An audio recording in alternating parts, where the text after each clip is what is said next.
நேற்றைக்கு மட்டும் big Boss season 8 உடைய டிஆர்பி வந்து வேறு லெவலில் தாறுமாறாக வந்து போயிருக்குது. இதை நானாக சொல்ல, நேற்றைக்கு வந்து ட்விட்டர் ஸ்பேஸில் வந்து இந்த அபியக்கா அப்படின்னு சொல்லி சௌந்தர்யா சப்போர்ட் வந்து நடத்துவாங்களா ஸ்பேஸ், அதில் வந்து சுரேஷ் தாத்தா வந்தார். அவர் தான் வந்து சொன்னார், இந்த மாதிரி நேற்றைக்கு வந்து டிஆர்பி வந்து வேறு லெவலில் வந்து போயிடுச்சுடா அப்படின்னு சொல்லி சொன்னார். அதே மாதிரி இமாத்தானே அப்படின்னு சொல்லி ஒருத்தர் இருக்கார்ல, அவருமே வந்து சொன்னார், நேற்றைக்கு டிஆர்பி வந்து வேறு லெவலு, அதுக்கு காரணம் வந்து சௌந்தர்யா தான். இத்தனை நாளாக வந்து படுத்திருந்தது டிஆர்பி, அதை வந்து ஒரே நாளில் அப்படியே தூக்கி கொண்டு போய் உச்சத்தில் வந்து வச்சுட்டாங்க அப்படின்னு சொல்லி சொன்னார்.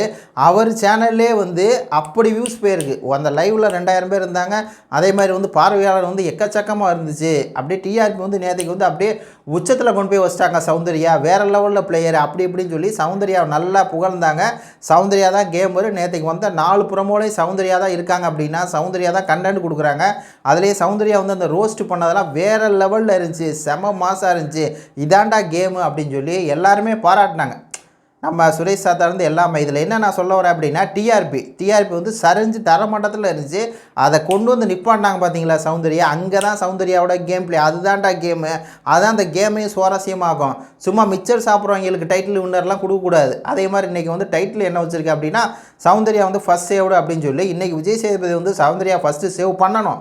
அப்படி பண்ணால் தான் டிஆர்பியை வந்து இவ்வளோ தூரம் ஏற்றி விட்ட சௌந்தர்யாவுக்கு நீங்கள் பண்ணுற ஒரு உருப்படியான ஒரு காரியமாக இருக்கும். இந்த டிஆர்பி எவ்வளோ தூரம் ஏற்றி விட்டாங்களா, அப்போ நீங்கள் வந்து ஃபஸ்ட்டாக சேவ் பண்ணி அவங்களுக்கு கான்ஃபிடண்ட்டை கொடுத்து, ஏன்னா எல்லோரும் ரோஸ்ட் பண்ணியிருக்காங்க. அப்படி இருக்கும்போது நீங்கள் வந்து ஃபஸ்ட்டாக சேவ் பண்ணி சௌந்தர்யாவுக்கு வந்து கான்ஃபிடண்ட்டை கொடுத்து அவங்கள வந்து அப்படி நிற்க வைக்கணும். அப்போ தான் அவங்க அடுத்தடுத்து கேமை நல்லா விளையாடுவாங்க. அந்த ஒரு இது இருக்கும், ஒரு ஃபயர் வந்து இருக்கும்.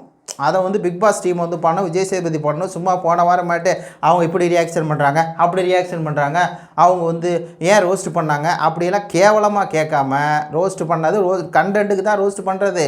அப்படி தைரியமாக உட்காந்து பேசுகிறாங்கல்ல, அதுக்கு தான்.